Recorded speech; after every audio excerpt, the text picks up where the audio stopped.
le problème de la main-d'œuvre en Europe se serait posé autrement si euh, euh, les événements de 1989 avaient eu lieu 30 ans plus tôt, en 59 par exemple.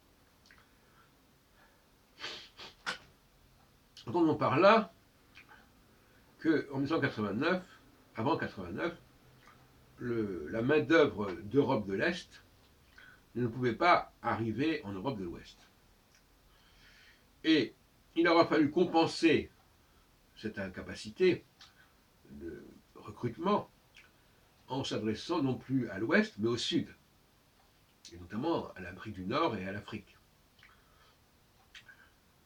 Et on s'aperçoit d'ailleurs, rétrospectivement, à partir de 1989, la question de la main-d'œuvre a complètement changé de nature, puisqu'on a pu puiser dans les réservoirs de main-d'œuvre des pays qui étaient restés depuis une trentaine d'années, une quarantaine d'années même, sous la coupe russe.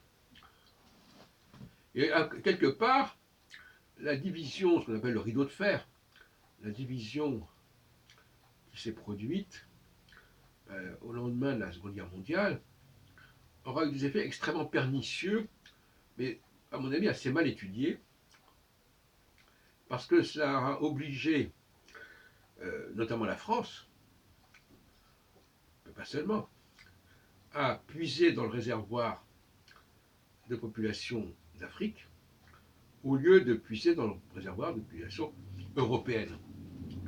Et l'intégration, par-delà la question de la francophonie, qui effectivement pouvait apparaître comme un atout, la francophonie qui était là aussi en Afrique.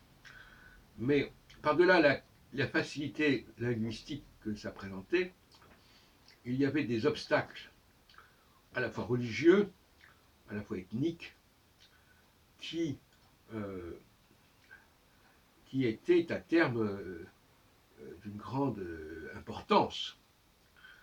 Voilà. Et il y a là maintenant une concurrence quelque part entre la main-d'œuvre venue de l'Est et la main-d'œuvre venue du sud de la Méditerranée et du continent africain en général.